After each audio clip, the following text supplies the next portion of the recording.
siempre, desde que Dios me llamó, desde que me encontré con el Señor, mi inquietud, aunque he sido evangelista muchas veces y he evangelizado y mucha gente ha conocido o ha comenzado a conocer a Jesús por mi medio, pero siempre mi pasión ha sido por enseñar, entrenar y equipar a la iglesia.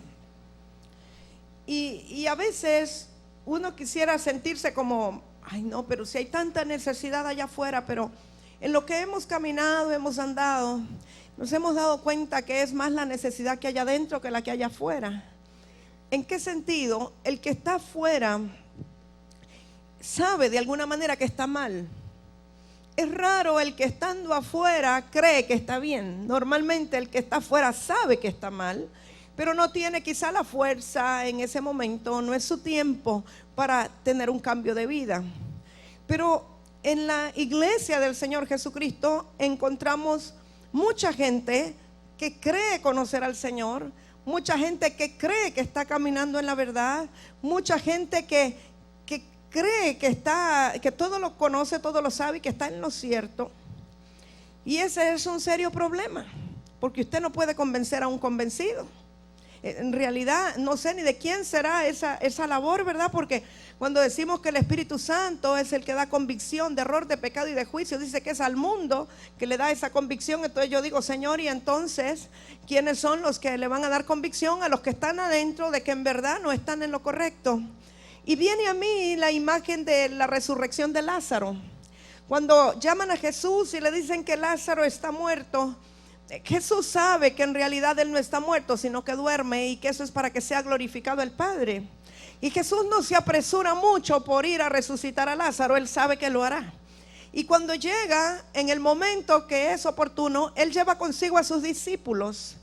Y es interesante que no es Jesús mismo quien quita la piedra, sino que le dice a sus discípulos, quitad la piedra.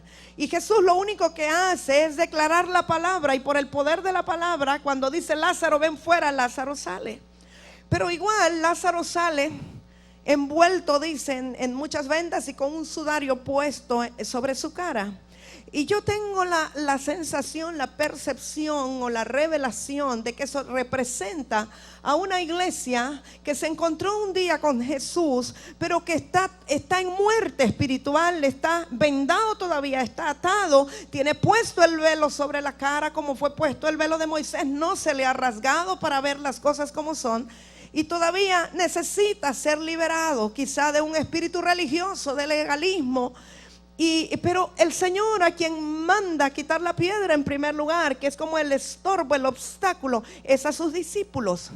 Y luego el Señor con la voz profética le dice, ven fuera. Como que hay un momento en que Dios da una voz de trompeta, en que el shofar suena y el Señor dice, ven fuera. Y Él saca a los que son suyos de las sepulturas.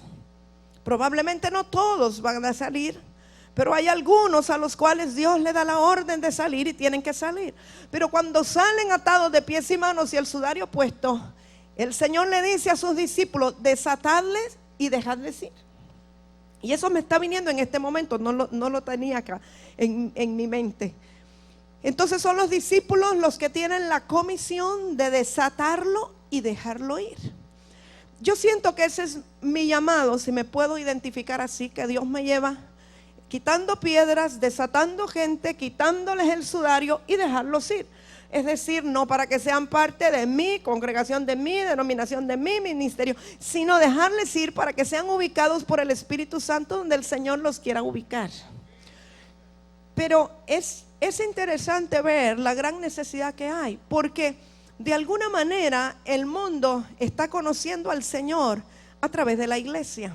Y entonces me pregunto, ¿qué Cristo le estamos modelando, le estamos presentando nosotros al mundo? ¿O qué está viendo el mundo en nosotros como iglesia para sentirse atraídos a creer que Él es quien es el gran yo soy? ¿Qué tipo de cristianismo realmente estamos nosotros viviendo? Esa es mi pregunta y mi inquietud en esta mañana para los que aquí estamos, que supuestamente conocemos al Señor. Y esta madrugada, esta mañana yo meditaba, cuando uno se encuentra con Jesús, es como cuando alguien va a una cita a ciegas. Yo no sé cómo fue su encuentro con el Señor, pero el mío fue que me dijeron: te invitamos a una conferencia. Viene a dar una conferencia, una charla, una señora de Costa Rica. Y yo me imaginé pues algo científico. En Costa Rica están más avanzados, voy a ir a esa charla. Y en verdad sí están más avanzados, ¿verdad? En el camino espiritual. Y me dijeron: va a haber bocadillos, va a haber un refrigerio, es solo para damas. Y pues yo me imaginé algo social, cultural, científico. Y pues mi sorpresa es que no era nada de eso, y que comienza aquel dúo, Romeo y Sonia. ¿Cuántos fueron del tiempo de Romeo y Sonia? Qué poquitos contemporáneos tengo, Dios mío. Óigame, ustedes ya son otra generación, eso me preocupa. Entonces, no, pero el Señor me dijo que me va a rejuvenecer 20 años. Y ya yo le dije al hermano Rigo: ¿cómo vas a hacer? Te van a preguntar si soy tu hija, ¿qué vas a contestar?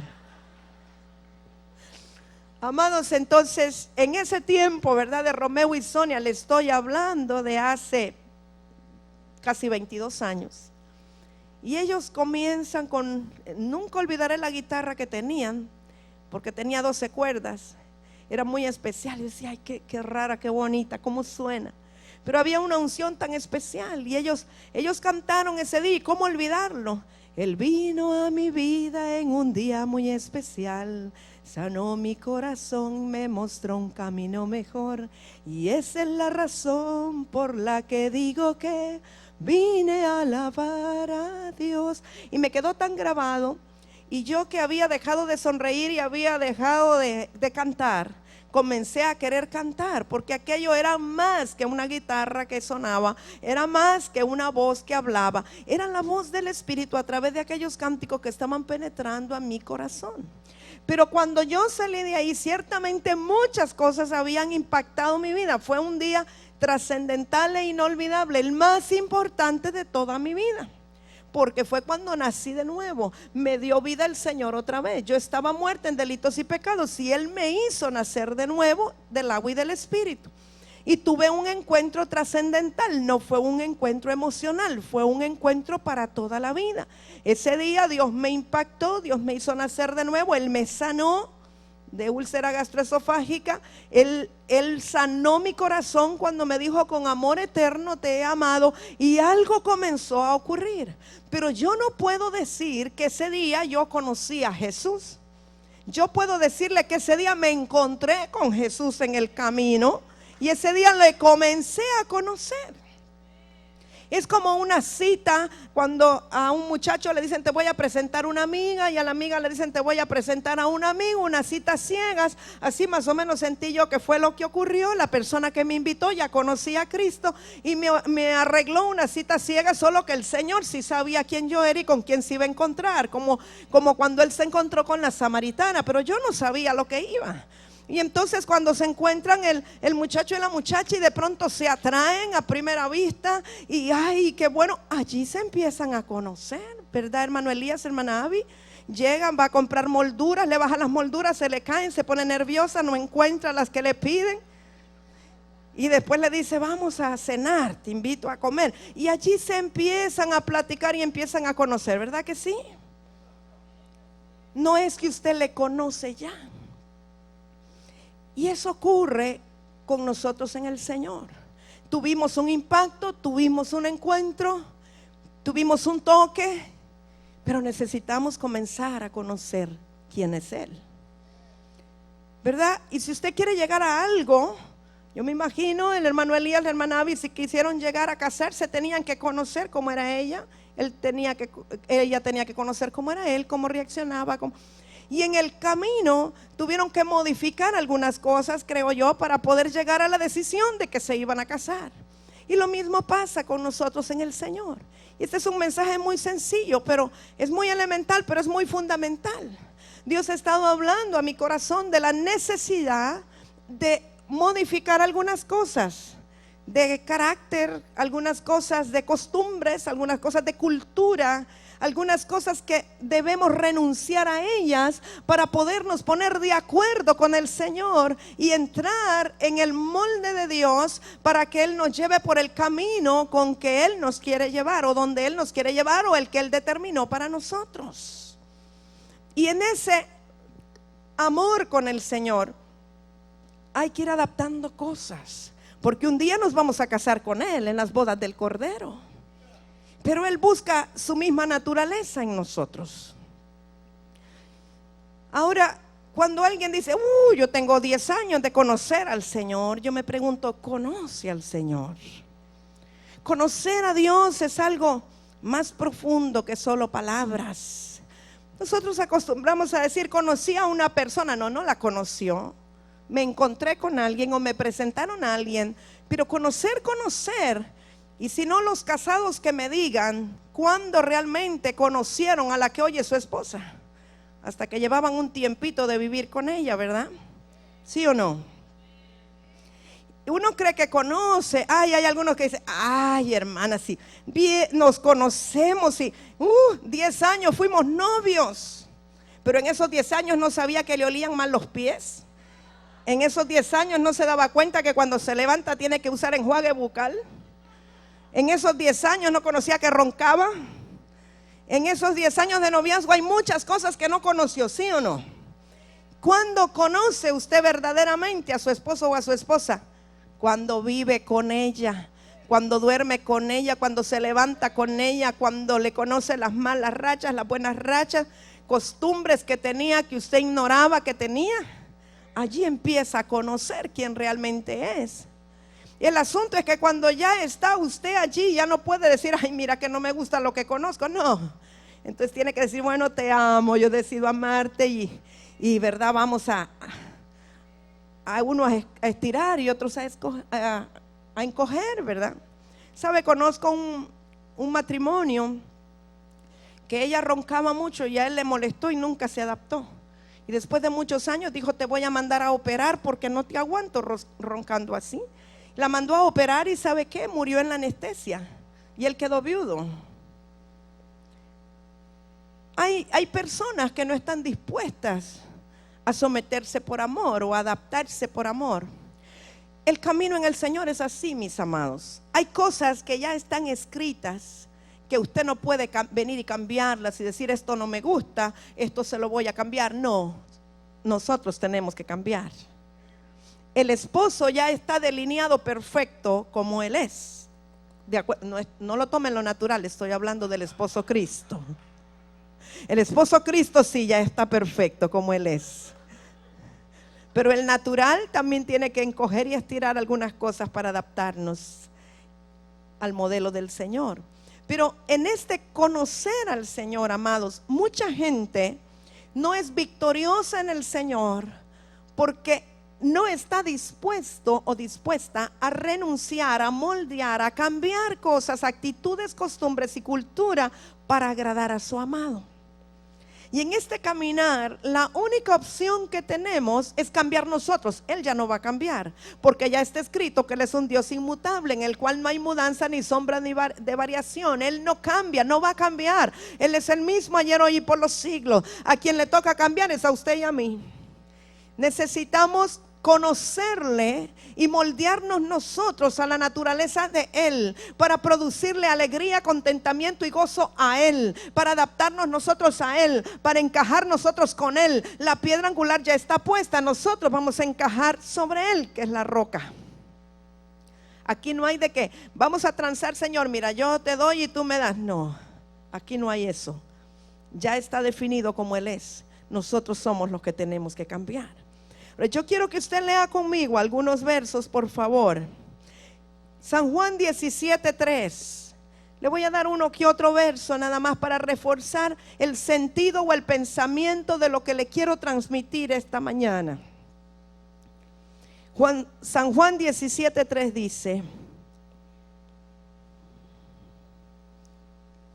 y esta es la vida eterna, que te conozcan a ti, el único Dios verdadero, y a Jesucristo, a quien has enviado. Muchos hablan de vida eterna, pero vida eterna es conocerle a Él. Porque en la medida que estamos en esa comunión, en esa intimidad con Él, que le vamos conociendo, en la medida que le vamos conociendo, vamos recibiendo una impartición de la vida de Él. Cuando un varón y una mujer en lo natural, un matrimonio, esposos, tienen una relación íntima, hay una mutua impartición espiritual, pero también natural. Él da y ella da. Pues así es cuando tenemos intimidad con nuestro Dios. Recibimos de Él, la vida de Él. Cada vez que estamos en intimidad con Él y le vamos conociendo, estamos recibiendo de la naturaleza de Él. Por eso, entre más intimidad usted tiene de Él, más simiente santa, más semillas de vida, más usted va siendo transformado a la imagen de Él y más va recibiendo de la vida eterna. Entre más pasa una persona en intimidad con Dios o tiene intimidad con Dios, más calidad de vida tiene, más vida eterna tiene, porque le conoce a Él. Y la persona que vive en vida eterna o en plenitud de vida sabe cuál es la naturaleza de su Dios, sabe qué puede esperar de su Dios, sabe que Él no le va a fallar, sabe que Él es más que vencedor, sabe que en Él tiene salud, sabe que no va a perder ningún caso, sabe quién está peleando la batalla por él o por ella. Esa es vida eterna. Vida eterna no es que usted diga, ay, es que mi abuelo vivió 100 años, mi bisabuelo 105, mi tatarabuelo 110, yo voy a vivir 103. Pero ¿de qué manera los está viviendo? ¿Cuál es la calidad de esa vida que usted está viviendo? Vida eterna no es ser longevo. Qué bendición si es longevo con vida eterna, con calidad de vida, conociendo a Dios. Pero alguien que vive muchos años pero no conoce a su Dios, en realidad no tiene vida eterna. Y qué triste debe ser vivir tantos años sin la vida eterna o sin conocer a su Dios. Entonces el propósito de Dios es que le conozcamos. Ahora, hay mucha gente que puede estar sencillamente en una iglesia. Hay gente que puede haber estado muchos años sentado en la banca de una iglesia. Hay gente inclusive que puede ser pastor de una iglesia o evangelista por muchos años y no conocer al Señor. Le voy a mostrar un ejemplo. San Juan 14. Este ejemplo es en la Biblia, ¿verdad? No es de los hermanos que usted conoce, no se empiece a imaginar, es de la Biblia. San Juan 14, verso 6. Desde el 5 vamos a leer. Le dijo Tomás: Señor, no sabemos a dónde vas. ¿Cómo pues podemos saber el camino? Jesús le dijo: yo soy el camino y la verdad y la vida. Nadie viene al Padre sino por mí. Verso 7, muy importante, y la palabra conocer está 3 veces si usted quiere subrayarla. Si me conocieseis, puede subrayar, también a mi Padre conoceríais, puede subrayarlo, y desde ahora le conocéis, subráyelo, y le habéis visto. Jesús está diciendo, le conocéis ahora porque yo estoy aquí. Si me conocen a mí, ya conocen al Padre. Verso 8, Felipe le dijo: Señor, muéstranos al Padre y nos basta. Felipe, fíjese, Señor, muéstranos al Padre y nos basta. Jesús le dijo: tanto tiempo hace que estoy con vosotros y no me has conocido, Felipe. El que me ha visto a mí ha visto al Padre. ¿Cómo pues dices tú, muéstranos al Padre? ¿No crees que yo soy en el Padre y el Padre en mí? Las palabras que yo os hablo, no las hablo por mi propia cuenta, sino que el Padre que mora en mí, Él hace las obras. ¿Sabe usted? Hasta ahí vamos a llegar en esto. ¿Sabe usted que hay personas que después que se encontraron con Jesús, quizá estaban tan emocionadas en ese encuentro, que comenzaron rápidamente a querer servir al Señor y le comenzaron a servir de muy buena intención, de buen corazón? Tal vez antes iban al bingo los viernes y ahora dicen: no, ahora voy a ir a la reunión de la iglesia, ya no voy a ir al bingo. Qué bueno, ¿verdad? Y tal vez antes fumaban 2 cajetillas diarias y dicen: no, ahora ya no voy a fumar, voy a masticar chicle. Y empezaron a sustituir una cosa por la otra. y tal vez era presidente del patronato y dice, no, ya no voy a ser presidente del patronato, ahora voy a ser líder de la iglesia o jefe de los sugieres. Y cambiaron y sustituyeron una actividad por otra y comenzaron a entrar en una actividad religiosa quizá, y aún puede que hayan predicado el evangelio y sin embargo no conocer al Señor. Porque el Señor no es religión, el Señor no es activismo, porque al Señor no se le puede conocer de referencias de otros, sino que la única manera de conocerle es en intimidad con Él. Y hay gente que nunca le enseñaron a tener intimidad con Él y por tanto no le conoció. Y si usted sigue después leyendo todo ese capítulo, tiene cosas poderosas. Pero yo se lo voy a dejar a que usted lo busque, lo lea y que el Espíritu de Dios le pueda revelar lo que significa conocer al Señor.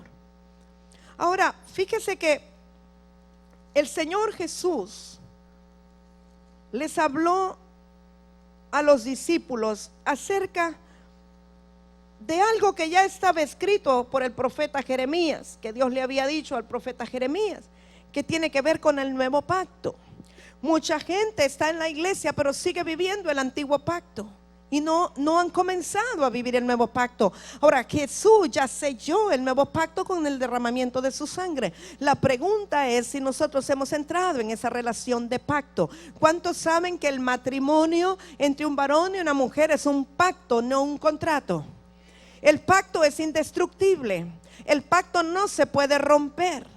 Los contratos sí se pueden romper cuando hay acuerdo mutuo, pero por eso el matrimonio, lo que Dios une, no hay hombre que lo separe. Tiene que ver que cuando es el pacto de amor del Señor, no habrá nadie que lo pueda romper, porque un pacto es indestructible. Ahora, cuando Jesucristo murió y derramó su sangre en la cruz, Él estaba sellando el pacto y estaba poniendo todo de su parte en ese pacto. Cada uno de nosotros entra voluntariamente a sellar ese pacto con Él. No es un contrato. ¿Qué quiero decirle con esto? Hay mucha gente que es llevada al altar por otro, y ese otro le dice, repetí, acepta al Señor, mira que hoy es tu día. O quizá un evangelista que insiste, mira tú que estás allí, ven, arrepiéntete hoy, porque si sales te puede pasar algo, ven, tienes que aceptar, puede ser el último día de tu vida. Y el hombre con un gran miedo que lo aplaste un carro va y ¿qué tengo que hacer? ¿Y qué tengo que hacer? Y entonces repite una oración. O viene alguien y lo llama de la mano y le dice, hoy mira. Y puede que haya gente que sencillamente firma contratos con Dios, que luego los rompe. Pero cuando es un pacto, es el Señor que te injerta y te mete al corazón de Dios y te bautiza en un mismo cuerpo de donde tú no te puedes salir, porque un pacto es indestructible, sobre todo si es sellado por el poder de su sangre y por el agua de su espíritu. Entonces Dios quiere una iglesia formada de personas que han entrado a formar parte de un nuevo pacto. Y si usted mira en qué consiste el nuevo pacto, en Hebreos 8, vamos a leer del verso 10, dice, por lo cual, este es el pacto que haré con la casa de Israel después de aquellos días, dice el Señor. Quiero que entiendan que casa de Israel no es Israel geográfico. Un verdadero israelita, dijo el Señor Jesús cuando vio a Natanael, es aquel en el cual no hay engaño. La casa de Israel está conformada por todos los que han sido lavados por la sangre del Cordero y que han creído en el único Dios verdadero. No importa si es judío, gentil, griego, lo que sea, ¿verdad? Entonces cuando habla de la casa de Israel está hablando de nosotros. Verso 10. Después de aquellos días, dice el Señor, pondré mis leyes en la mente de ellos y sobre su corazón las escribiré. Y seré a ellos por Dios y ellos me serán a mí por pueblo. Y ninguno enseñará a su prójimo, ni ninguno a su hermano diciendo, conoce al Señor, porque todos me conocerán, desde el menor hasta el mayor de ellos, porque seré propicio a sus injusticias y nunca más me acordaré de sus pecados y de sus iniquidades. Al decir nuevo pacto, ha dado por viejo al primero, y lo que se da por viejo y se envejece está próximo a desaparecer. Amados míos, aquí dice que el Señor pone en la mente y en los corazones la palabra, la ley de Jehová. Aquí dice que ningún hermano le puede decir a su compañero: mira, ven, te voy a hacer conocer al Señor. O nadie le puede decir: ven, acepta a Cristo, yo tienes que conocer. Es una relación directa del que está pactando contigo. Cuando el Espíritu de Dios te toca, cuando es el día en que tú vas a entrar en ese pacto, el mismo Señor conmociona tu corazón, conmociona tu mente, produce dentro de ti un deseo, una sed por la salvación, un anhelo del Dios viviente. Es algo que no necesitas ni que nadie te llame. Inmediatamente tú estás postrado, tú estás llorando, tú estás diciendo: yo quiero, yo anhelo, yo necesito. Y no estoy hablando de gente que pasa llorando porque está con remordimiento por el pecado que cometió la noche anterior, porque mucha gente llora por remordimiento, y una cosa es remordimiento y otra es arrepentimiento. Hay mucha gente con remordimiento, pero no con arrepentimiento. El remordimiento es algo del alma, que le pesa lo que hizo, y sobre todo tiene miedo de ser descubierto, o tiene miedo al castigo, o a ir a la cárcel. Hay gente que cuando ha cometido un delito se va a refugiar a una iglesia, porque siente que si llora y hace una oración ya no lo van a meter a la cárcel. Eso no es un arrepentimiento. Arrepentimiento es que aún aquel que se cree bueno, aún aquel que no ha hecho nada por lo cual la justicia lo busque, se quebrante delante del único Dios verdadero, el Dios de toda la tierra, y diga: yo me arrepiento de no haber reconocido que tú eres el creador del cielo y de la tierra, que tú me hiciste. Me arrepiento, Dios, porque todos los años anteriores no te di a ti la gloria y no supe que tú eras el Salvador de mi alma. Pero de aquí en adelante yo te entrego mi vida y reconozco que solo tú eres digno de alabanza, de honra, de adoración y de gloria. Entonces no es que me pesa el castigo que voy a recibir y entonces me vengo a cubrir aquí para que no me castiguen. No tiene nada que ver con eso. Arrepentirse es que yo reconozco que hice mal porque no reconocí a Cristo en todos mis caminos, y entonces comienzo a vivir una vida nueva. Sabe que al bueno y al malo del mismo infierno lo saca Jesús. Usted sabe que nadie va al cielo por ser bueno. Hay gente que dice: no, pero yo no le hago mal a nadie, yo no me meto con nadie ni con mi vecino. Es más, si puedo hacerle un bien se lo hago. ¿Y quién le ha dicho que eso lo lleva al cielo? El infierno está lleno de gente que hizo buenas obras, amados. Así sencillamente, porque la única buena obra es la que se hizo en la cruz del Calvario. Porque toda buena obra de los hombres son trapos de inmundicia delante de la justicia de Dios. Porque Él es el único que nos puede introducir a esa dimensión de gloria y de gracia. Por eso no es asunto de que el evangelio es para los malos, que el evangelio es para los pecadores. Sí, el evangelio es para todo pecador, pero el mayor pecado es no reconocer a Jesús. Las buenas nuevas es para todo aquel que no ha reconocido quién es Jesús. Ese es el pecado más grande delante de Dios, no reconocer quién es Él. Entonces, amados, cuando entramos en ese pacto, es el Señor el que pone sus leyes en nuestra mente y en nuestro corazón. Por eso muchos pastores se frustran, por eso muchos evangelistas se frustran, por eso muchos apóstoles y muchos profetas se frustran. Esos se frustran menos porque a veces no vuelven a ver a la gente, pero los que están con la gente todos los días se frustran más. ¿Por qué? Porque estamos queriendo abrirles el corazón, meterles nosotros la ley, meterles nosotros la palabra, y les decimos: hermano, haga el devocional, hermano, hizo la tarea, hermano, mire, y leyó con la familia la Biblia, hermano, ¿y qué le está hablando el Señor? Y no saben de qué usted le está hablando.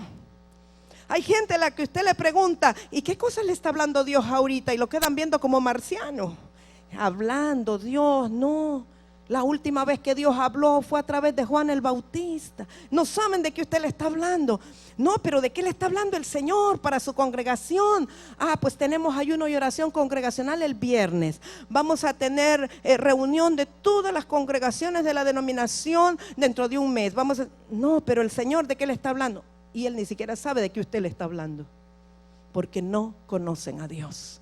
pero están metidos en una gran actividad religiosa, que eso no le lleva a ningún lugar, porque no es vida eterna. Y la única vida eterna es conocer al Padre y a su Hijo, conocer al único Dios verdadero y a Jesucristo su Hijo.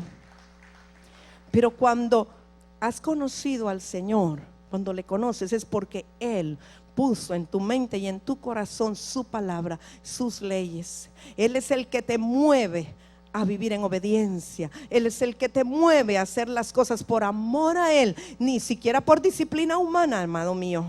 Porque hay gente que es muy disciplinada porque su papá y su mamá le enseñaron a ser disciplinado. Hay gente que es muy disciplinada porque estuvo en la milicia. Hay gente que es muy disciplinada porque fue formado, criado de una determinada manera. Y entonces puede venir a la iglesia y seguir siendo muy disciplinado, llevar todas sus tareas, leer la Biblia todos los días, ir a la torre de oración todos los días y no conocer al Señor. Lamento decirle eso, ¿verdad? Yo creo que con este mensaje se vacían las iglesias y por eso a los pastores no mucho les gusta invitarme, pero esa es la realidad. O sea, Dios no cuenta cabezas, cuenta corazones. A Dios no le interesa que esté llena de gente una iglesia que no le conoce a Él. A Él le interesa tratar con la gente con quien Él tiene comunión. Porque en un lugar puede haber 1000 gentes y Dios tener comunión con 3 y no con las otras 997 porque no le conocen. Hoy día hay mucho evangelio moralista, humanista, que apela mucho a la conciencia de la gente y a la gente le gusta tanto escucharlo. Es casi como los mensajitos que le llegan por internet. Hay gente que no tiene nada que hacer, que le manda todos los días, le está bombardeando de cosas melancólicas con unos mensajes para que usted llore y le manipulen el alma, pero que no tienen nada que ver con vida eterna. Y hay muchos mensajes de púlpito que son así y a la gente le gusta, y si le cuentan chistes en medio le gusta más.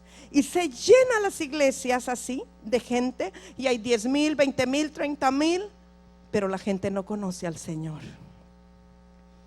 Usted puede conocer ética y moral y puede saber de valores y pueden darle seminarios de recuperar los valores, pero mientras el hombre, el ser humano no conozca a Dios, su corazón no es cambiado. Sus intenciones no son limpiadas. Los puede tener así como mantenidos en latencia por un tiempo mientras le está dando la inyección del mensaje moralista 1 vez, 2 veces a la semana. El día que no le dio el mensaje se le rompen las costuras y se fue para otro lado.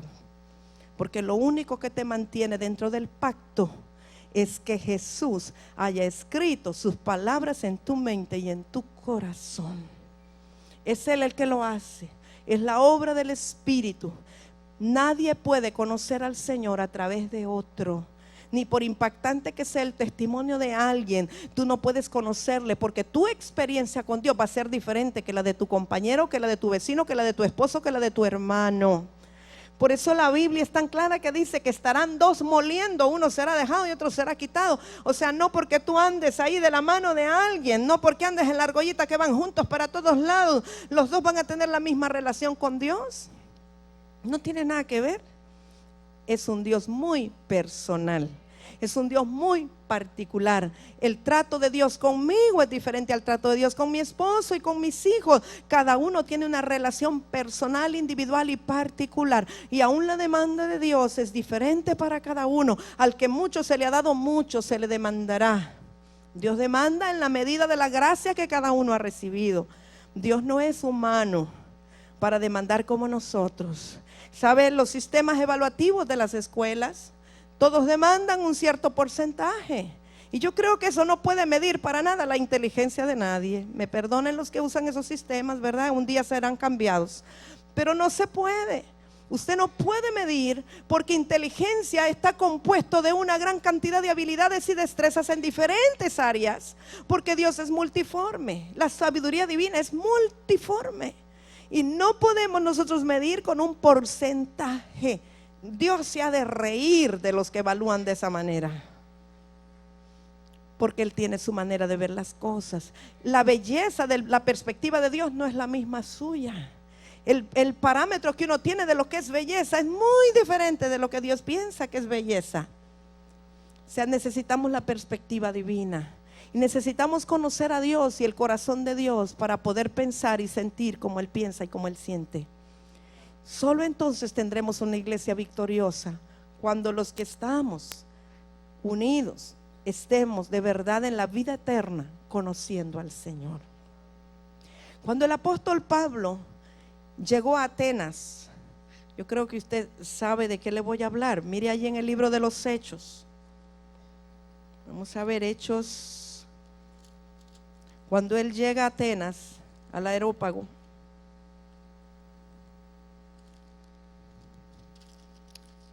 Hechos 17.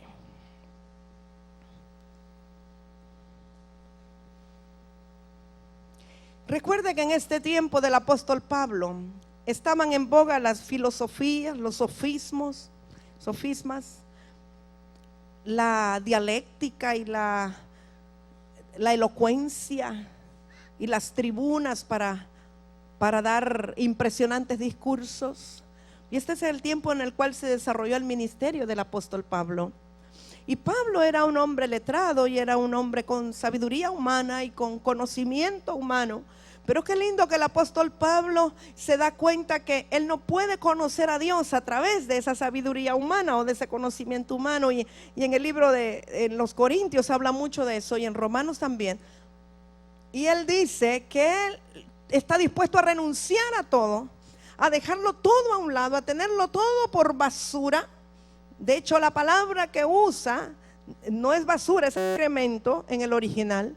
Dice: esto yo lo tengo por nada ante el conocimiento de Cristo, ante el conocer al Señor Jesucristo. Él está hablando de un conocimiento íntimo. No está hablando de así sencillamente que se lo presentaron, sino de conocerle tal y como Él es. Porque el mismo Pablo dice: ahora nadie conocemos según la carne. Quiere decir que él ya estaba conociendo por el Espíritu no solo a Cristo, sino a la gente. Porque entendió que no era por sabiduría humana ni por el ojo natural. Y en ese tiempo él llega a Atenas, y vemos en Hechos 17, vamos a leer del verso 19.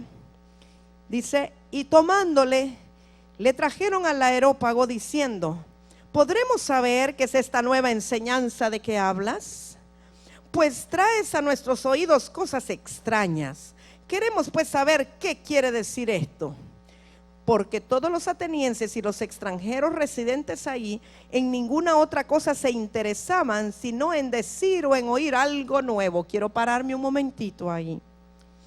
¿Sabe? Cuando yo estaba leyendo esto, el Espíritu de Dios saltó dentro de mí y me dijo: así está mi iglesia hoy día. Están tan saturados, me dijo, de conocimiento acerca de mí, que lo que les interesa con cada nuevo seminario y con cada nuevo congreso y con cada nuevo taller es ver qué de nuevo tiene alguien que decir. Hay una comezón de oír, mis amados. La gente cree que esto de ser cristiano o de ser un ministro es sencillamente que cada vez le den más información y más información y más conocimiento y algo nuevo, y a ver qué trae este apóstol y a ver qué trae este profeta y a ver qué nuevo. No, conocerle a Él y la vida eterna es una intimidad sencilla. No tiene nada que ver con conocimiento, tiene que ver con vida, con transformación, con impartición, con un dar y recibir de la vida del resucitado. Y entonces muchos en la iglesia están bajo el espíritu de Grecia y están como los griegos, como los atenienses, que lo único que querían ver era qué había de nuevo. Hay gente que llena libretas y toma notas en todos los congresos que van. Y viene uno y están en todos los congresos que hay en la ciudad y se mueven a otra ciudad y se la pasan en eso. Y tienen enlace puesto todo el día y de uno y de otro, y a ver qué nuevo y qué de nuevo y qué de nuevo. Eso apela al intelecto humano, pero no te da impartición de vida. Solo la intimidad con Dios te trae vida eterna, conocerle a Él. De hecho, yo he conocido gente que de verdad conoce a Dios, que vive en lugares donde ni llega la televisión, ni llegan predicadores, ni llegan evangelistas, ni profetas, algunos ni la radio les llega. Y por eso se han visto en la necesidad de buscar íntimamente a Dios y le han conocido como Él es. Y sigo leyendo, verso 22. Entonces Pablo, puesto en pie en medio del areópago, dijo: varones atenienses, en todo observo que sois muy religiosos, porque pasando y mirando vuestros santuarios, hallé también un altar en el cual estaba esta inscripción: al Dios no conocido, al que vosotros adoráis, pues sin conocerle es a quien yo os anuncio. El Dios que hizo el mundo y todas las cosas que en él hay, siendo Señor del cielo y de la tierra, no habita en templos hechos por manos humanas. Hasta ahí voy a llegar. Ni es honrado por manos de hombre, como si necesitase de algo, pues él es quien da a todos vida y aliento y todas las cosas. ¿Sabe que hay muchos que con la boca adoran a un Dios que no conocen? Y a veces yo me inquieto en algunas reuniones donde se invita gente que no conoce aún del Señor. Y aún hay gente religiosa pero que no conoce al Señor. Y tal vez el que está ministrando o dirigiendo la alabanza y la adoración es un genuino adorador. Y entonces quisiera meter a la gente a la fuerza, así como el predicador le quiere meter la palabra en el corazón, los adoradores también los quisieran meter. Y venga y adore, y empiezan a empujar, y hermano, y adore, y postres, y levante las manos, y haga ya, y parece que están en el estadio. Y mete el gol y póngase en la esquina, ya que están como un moderador, como un animador. Pero ¿y cómo podrán adorar a quien no conocen? Y algunos, pues, uno les dice: levante sus manos, abra la boca, allí está en la pantalla está la letra, cante. Y la gente puede mover la boca como mopeds y puede cantar, pero no están genuinamente siendo adoradores, porque es un Dios al cual no conocen. ¿Cómo podemos pedirle a alguien que no ha tenido ningún contacto con el Señor que adore al Dios no conocido? La única manera es religiosamente, como hacían los atenienses. Y eso es lo que a veces hacemos como ministros del Señor. Y esta palabra es bastante más para los líderes, creo yo, como de no tratar de empujar a la gente a hacer algo que el Espíritu Santo de Dios no los está llevando a hacer. Nosotros no podemos darle a conocer a nadie a Dios si no es el Espíritu Santo de Dios el que se los revela. Y Dios está buscándose a sí mismo en nosotros. O sea que cuando Dios mira a la tierra, está buscando a aquellos que sí le conocen, aquellos que sí tienen la vida eterna, porque con eso dice que vendremos y haremos morada en él, dijo Jesús.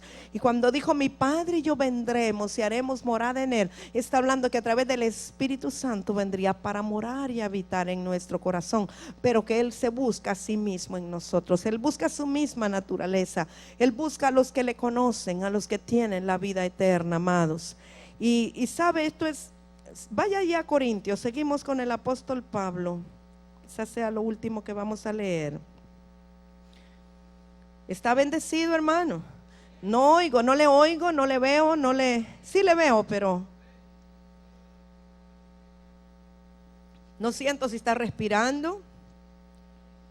Bueno, entonces en Primera de Corintios, capítulo 2. Aquí sigue el apóstol Pablo hablando de que él no llegó a la gente a predicarle con sabiduría humana, ¿verdad? Sino que llegó con demostración del Espíritu y del poder. Y dice que sí hay sabiduría divina que lo hablan con los que han alcanzado madurez, pero no con todos. Y está hablando de una sabiduría que es misterio, que es oculta, que está predestinada por el Señor. Ahora, verso 9. Antes bien, como está escrito, cosas que ojo no vio, ni oído oyó, ni han subido en corazón de hombre, son las que Dios ha preparado para los que le aman. Pero Dios nos la reveló a nosotros por el Espíritu. Si usted es de los que subraya la Biblia, le ruego que subraye que dice que nos la reveló por el Espíritu. Está hablando del Espíritu Santo. Porque el Espíritu todo lo escudriña, aún lo profundo de Dios. Entonces, ¿quién nos da a conocer quién es Dios? El Espíritu. Es por el Espíritu, no hay otra forma como usted pueda conocer a Dios. Verso 11, porque ¿quién de los hombres sabe las cosas del hombre, sino el Espíritu del hombre que está en él?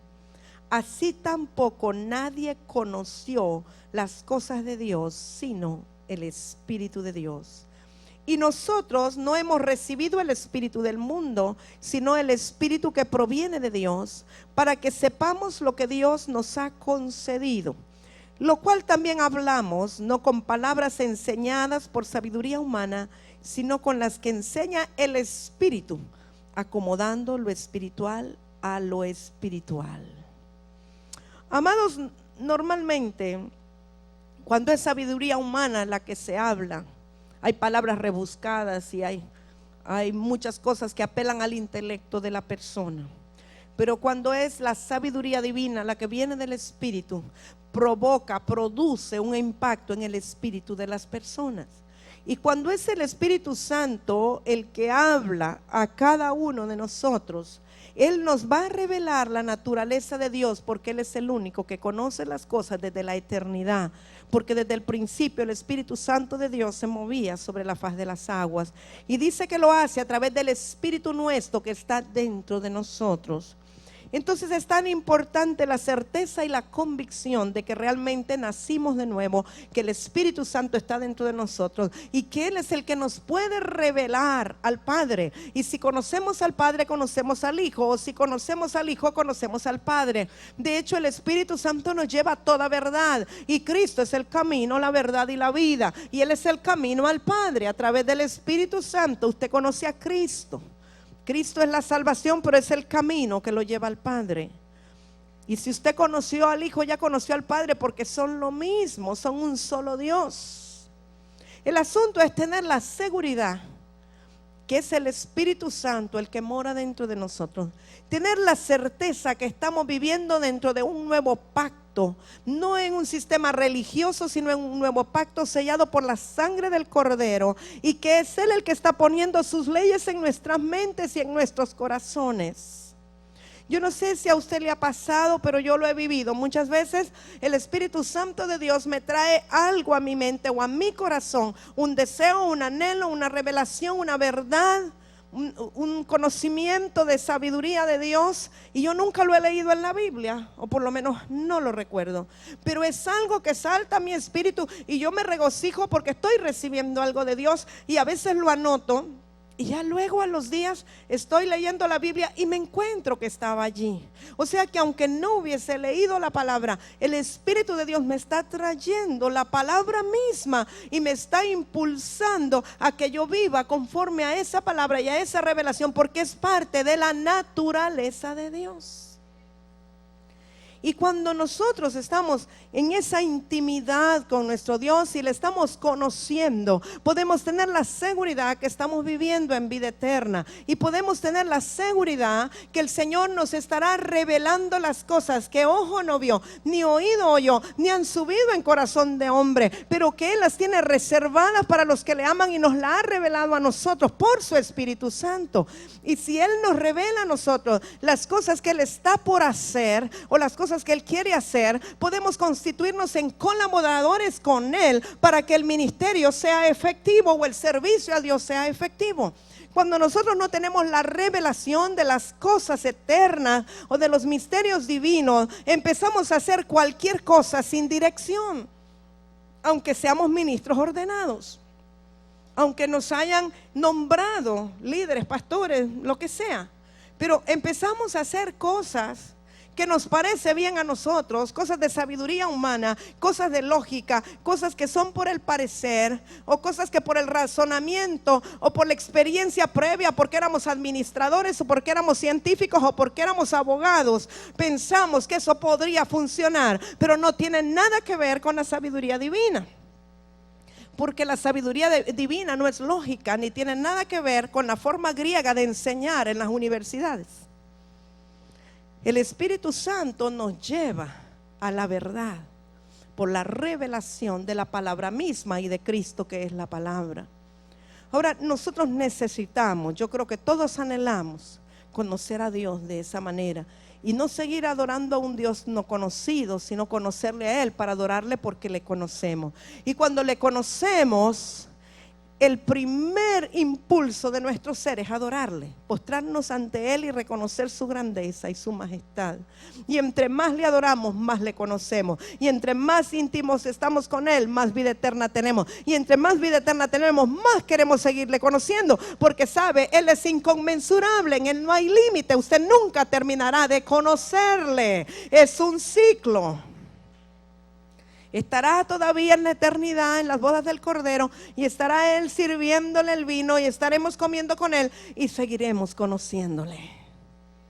Porque allá vamos a seguir, amados. Allá vamos a seguir conociéndole y vamos a seguir adorándole.